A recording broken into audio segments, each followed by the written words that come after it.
Bismillah, alhamdulillah, wa sallallahu wa sallam ala rasulillah. Allahumma la sahla illa ma ja'altahu sahla wa anta taj'alul hazna idza syi'ta sahla.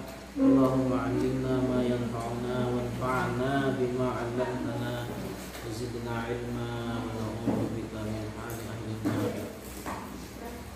Allahumma arzuqna al-ikhlasa fil niyyati wal qawli wal 'amal lillahi ta'ala. Qala al-mu'allif rahimahullahu rahmatan wasi'ah. Wan nadhru bi qasdi hirmanil waris.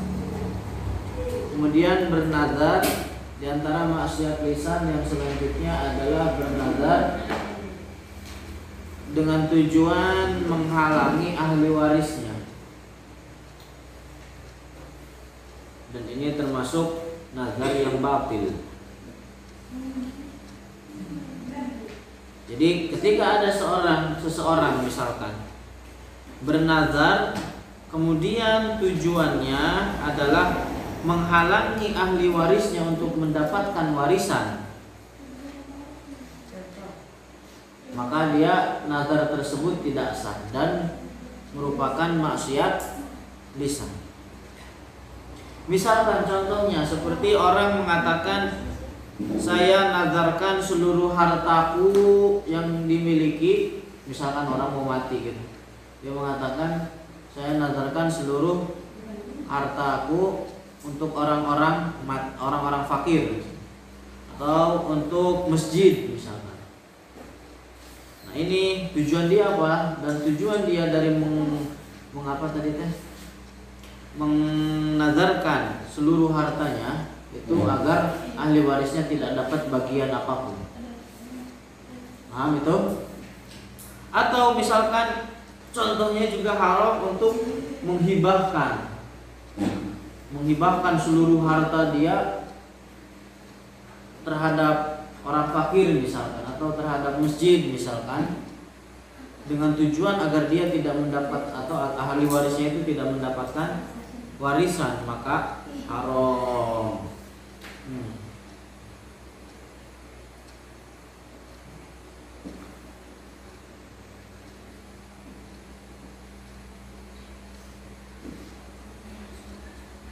Terus watarkul wasiyati bidaini. Kemudian meninggalkan wasiat dengan suatu hutang, au ainin atau suatu benda, la ya'lamuhu ma ghairuhu yang tidak diketahui oleh keduanya, artinya baik hutangnya atau bendanya selain dia, artinya yang berwasiat. Jadi meninggalkan wasiat dengan satu hutang terhadap seseorang, atau dia pernah pinjam barang ketika hidupnya, atau pernah ketitipan barang ketika hidupnya misalnya. Kemudian apa yang terjadi wajib bagi dia yang menghutang atau bagi dia yang ketitipan barang untuk memberitahu terhadap orang lain. Paham? Memberitahu terhadap orang lain bahwa saya punya hutang atau saya ketitipan barang dari si fulan. Nah, diberitahukan ya bahwa jangan ke ahli warisnya. Jangan ke ahli warisnya. Kenapa ya? Takut diingkari kalau ahli warisnya yang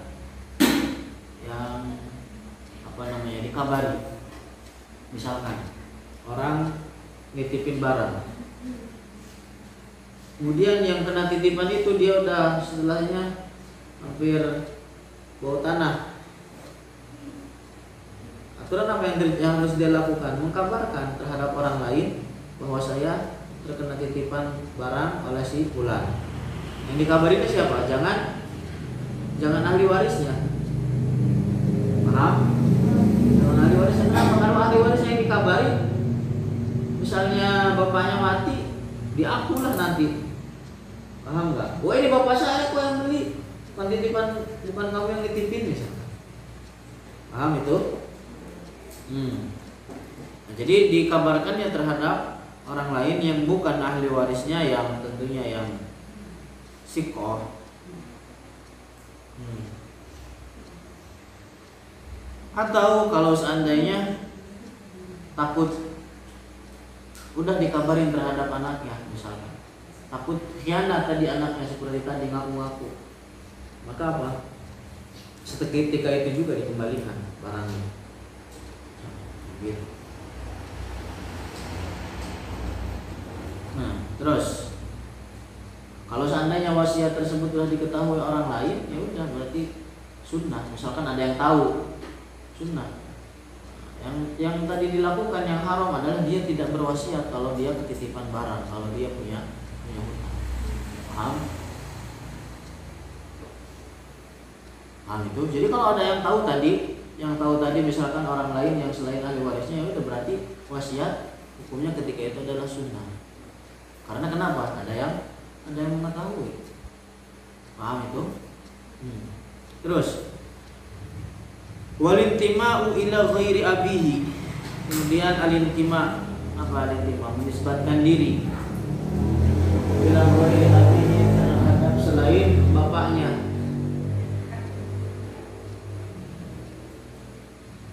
Au ila ghairi mawalihi, atau terhadap tuan selain tuan yang memerdekakannya.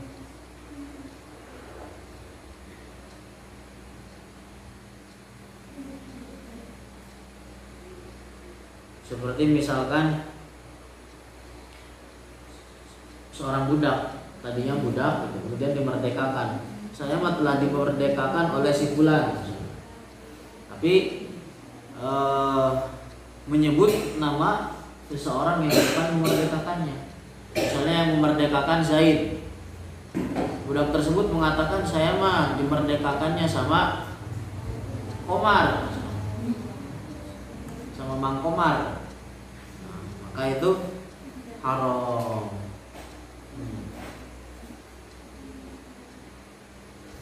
Jadi diantara hal yang diharamkan lagi adalah tadi menisbatkan diri terhadap selain bapaknya atau terhadap selain yang memerdekakannya, kalau seandainya gitu. Ya, contohnya misalkan gimana? Saya anak fulan misalkan, padahal anaknya siapa? Paham? Saya anaknya Mang Udin, padahal bapaknya Asep. Misalkan begitu. Kenapa? Karena di dalam hal ini ada tadyi'un lil haqq.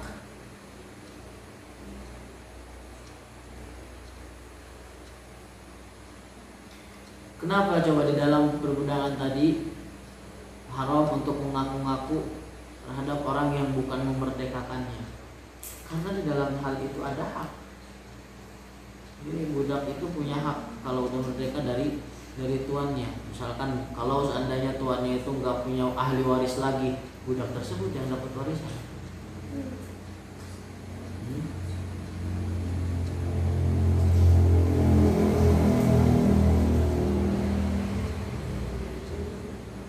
Terus wal khitbatu ala khitbati akhihi.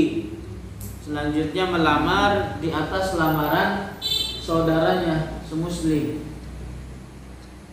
Jadi haram melamar perempuan yang sudah dilamar oleh orang lain. Jadi perkataan sebagian orang nggak benar itu, kalau janur kuning belum melengkung masih bisa ditikung. Salah.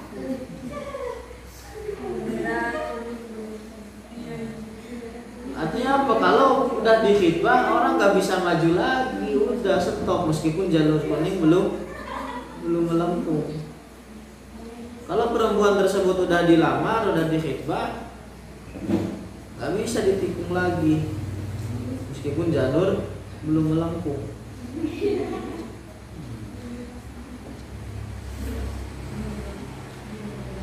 Nah, kapan keharaman di dalam khitbah itu terjadi? Kalau seandainya sudah memberikan jawaban dari walinya itu atau dari perempuan tersebut. Misalkan perempuannya sudah mengatakan datang laki-laki, iya saya terima lamaran kamu, berarti apa? Gak boleh tuh datang laki-laki lain untuk melamarnya lagi. Kalau seandainya mengizinkan perempuannya, artinya dia berarti kan belum menerima, masih mengizinkan, boleh datang yang lainnya. Atau udah ditolak, boleh. Misalkan datang laki-laki, kamu bukan tipe saya, berarti apa? Boleh datang laki-laki lain masuk untuk melamar dia. Enggak level. Hah? Enggak level. Jadi boleh bagi laki-laki lain untuk mendatangi perempuan tersebut. Kenapa? Karena dalam hal ini bisa menimbulkan percekcokan, bisa menimbulkan gelut antara satu dengan yang lain. Ya, bisa menimbulkan percekcokan dan akhirnya timbul sakit menyakiti. Terus, paham itu?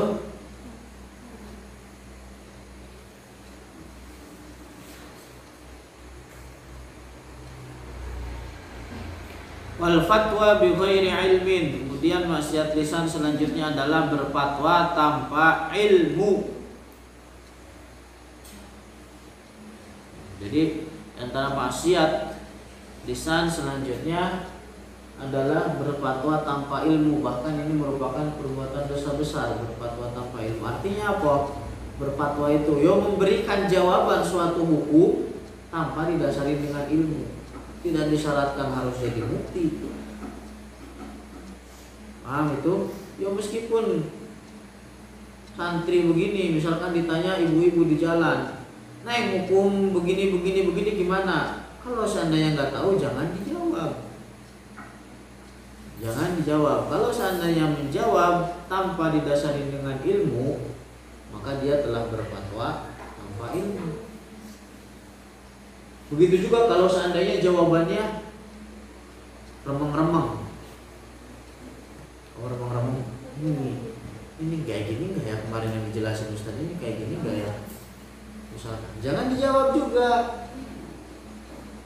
Jangan dijawab juga. Kalau jawaban yang kamu miliki secerah matahari, sejelas matahari, baru disampaikan. Matahari kira-kira di siang hari ragu nggak lihat orang matahari? Itu matahari bukan? Nggak ada kan, kecuali yang akalnya miring. Nah, jadi kalau jawabannya sudah jelas seperti matahari, maka disampaikan. Dalam Al-Quran kan begitu, wala taqfu ma laysa laka bihi ilm, inna sam'a wal basara wal fuada kullu ulaika kana anhu mas'ula. Artinya apa? Jangan mengatakan perkataan tanpa didasari dengan ilmu. Rasulullah saja, makhluk yang paling mulia, itu beliau di dalam sebagian permasalahan mengatakan la adri, saya tidak tahu. Itu Rasulullah. Berbeda dengan ustadz-ustadz atau mamah-mamah yang ada di TV. Ditanya pertanyaan, pasti keluar jawabannya, apapun pertanyaannya. Apapun pertanyaannya, pasti ada jawabannya. Pernah nggak dia yang di TV ditanya suatu pertanyaan kemudian dia katakan nggak tahu? Langsung gak dipanggil lagi sama TV-nya kalau bilang kayak gitu. Itu semua pertanyaan pasti ada jawaban. Rasulullah yang makhluk paling mulia, dalam sebagian pertanyaan beliau mengatakan la adri, saya tidak tahu.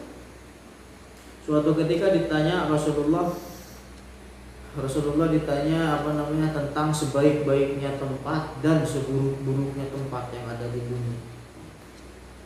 Rasulullah tanya demikian. Beliau menjawab la adri, as'alu akhi Jibril, saya nanti tanyakan terhadap malaikat Jibril. Ditanya malaikat Jibril, nggak tahu juga. Malaikat Jibril nggak tahu juga. Hingga akhirnya turun wahyu, disampaikan kepada Rasulullah bahwa sebaik-baiknya tempat adalah masjid. Sebaik-baiknya tempat yang ada di dunia, di muka bumi ini adalah masjid. Dan seburuk-buruknya tempat yang ada di muka bumi ini adalah pasar. Itu Rasulullah. Imam Malik yang notabene-nya mujtahid sekelas Imam Syafi'i. Imam Malik tahu siapa namanya? Malik bin Anas. Itu Malik bin Anas. Imam Malik mujtahid, menggagas mazhab Maliki. Beliau ditanya sekitar 60 pertanyaan. Beliau menjawab sebagiannya dan mengatakan sebagiannya saya tidak tahu. Itu yang notabene seorang mujtahid. Tapi sebagian orang-orang di zaman sekarang, sebagian ustadz di zaman sekarang ketika ditanya pertanyaan, ini menurut hemat saya, ini menurut pendapat saya hukumnya seperti ini. Itu orang kagak punya wajib. Orang bilang begitu kagak punya wajib. Siapa dia dibandingkan dengan Imam Malik? Imam Malik, siapa dia dibandingkan dengan Imam Malik?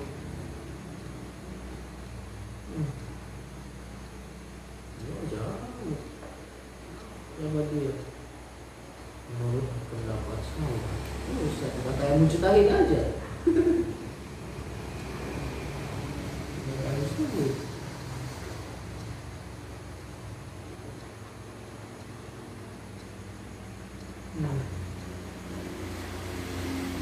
Sebenarnya ketenangan di dalam hati itu begitu.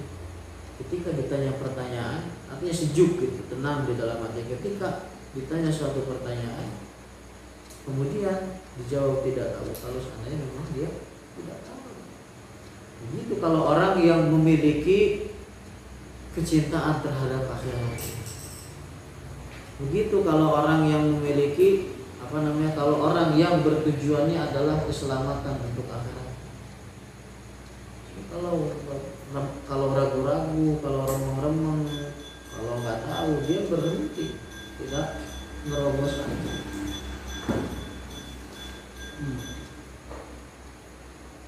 Jadi begitu, hendaknya dibiasakan bagi santri, bagi ustadz untuk terbiasa mengucapkan la adri, saya tidak tahu. Agar dia selamat dan yang nanya juga selamat. Agar dia selamat dan yang nanya juga ikut selamat.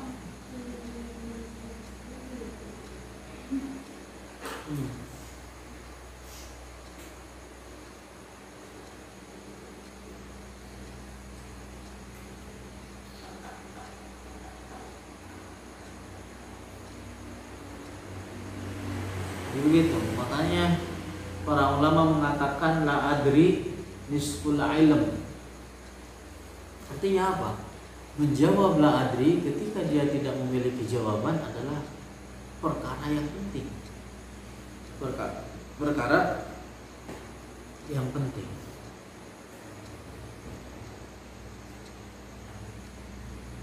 Bahkan sahabat itu ketika ditanya suatu sahabat nih punya pertanyaan, nanya kepada sahabat lain, nggak punya jawaban, dia nanya ke sahabat lain, nggak punya jawaban juga, nanya ke yang lain, nanya lagi, sampai balik lagi ke yang nanya pertama. Para sahabat. Jadi permasalahan seperti itu. Makanya Imam Ali itu mengatakan begitu, wa bardaha ala kabidi. Jadi betapa sejuknya hati ini ketika ditanya pertanyaan dan saya tidak tahu, tidak memiliki jawabannya, saya katakan tidak tahu. Sejuk, tenang.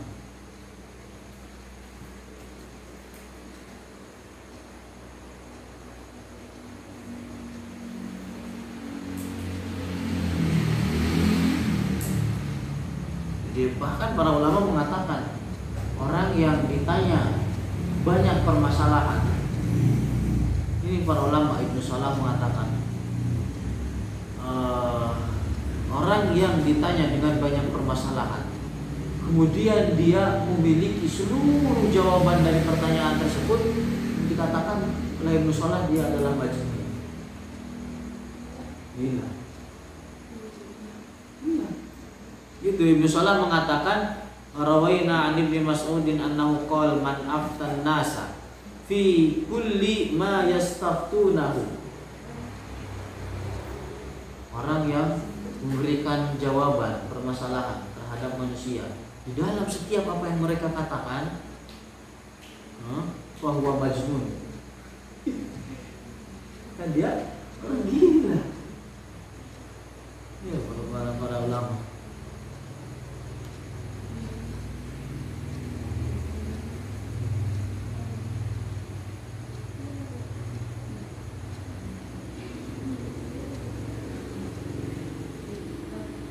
Ya Allah, subhanallah.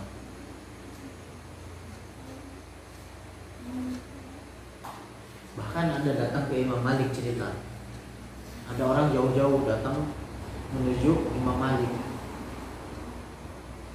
Tujuannya untuk menanyakan permasalahan.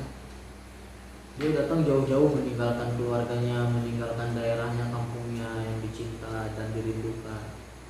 Datang menuju Imam Malik, menanyakan suatu pertanyaan. Dijawab sama Imam Maliknya apa? Saya tidak tahu jawabannya. Orang itu protes yang nanya itu. Imam Malik nggak tahu, terus nanti yang saya sampaikan kepada kaum saya, kepada ahli kampung saya itu apa?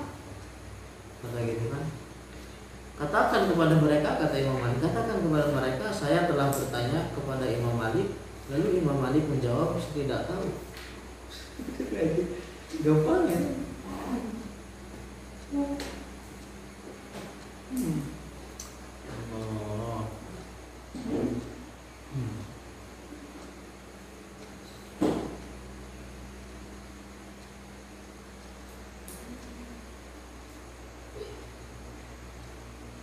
Bahkan ada sebagian ulama yang mengatakan, ini dari Zaid bin Sabit,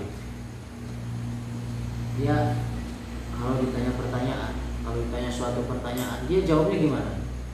Kejadian kayak ini. Maksudnya pertanyaan ini udah terjadi apa belum? Kalau dijawabnya belum terjadi apa? Tinggalin aja, kalau udah terjadi nanti tanya lagi. Kadang nanya nggak terjadi. Paham gak itu? Karena nanya suatu permasalahan, kejadian apa enggak ini permasalahannya. Kalau dijawab enggak, udah tinggalin. Nanti kalau kejadian baru tanya lagi. Aja. Dakwah tayakun.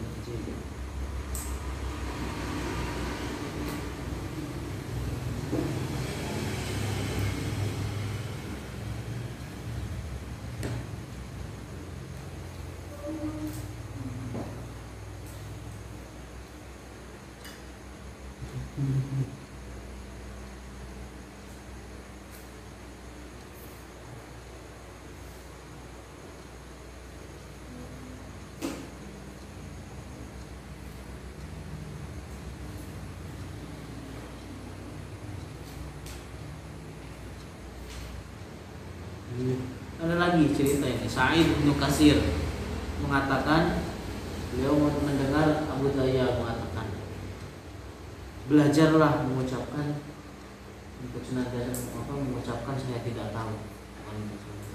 Dan belajarlah untuk mengucapkan saya tidak tahu kalau seandainya memang tidak tahu jawabannya. Kenapa?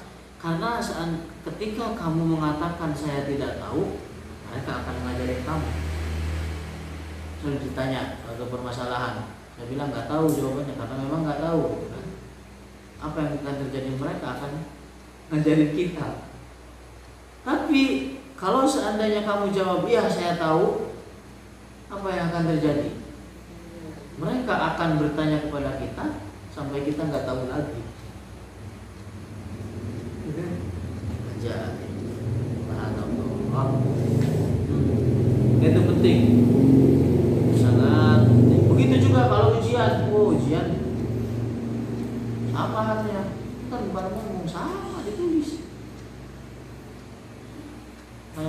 kalau ujian di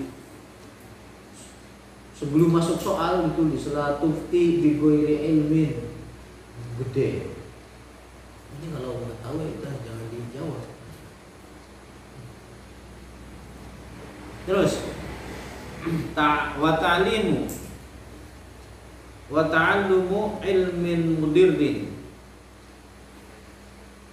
mengajarkan atau ta'lim belajar, ta'lim mengajarkan, wa ta'allum dan belajar, ilmin mudirrin ilmu yang berbahaya,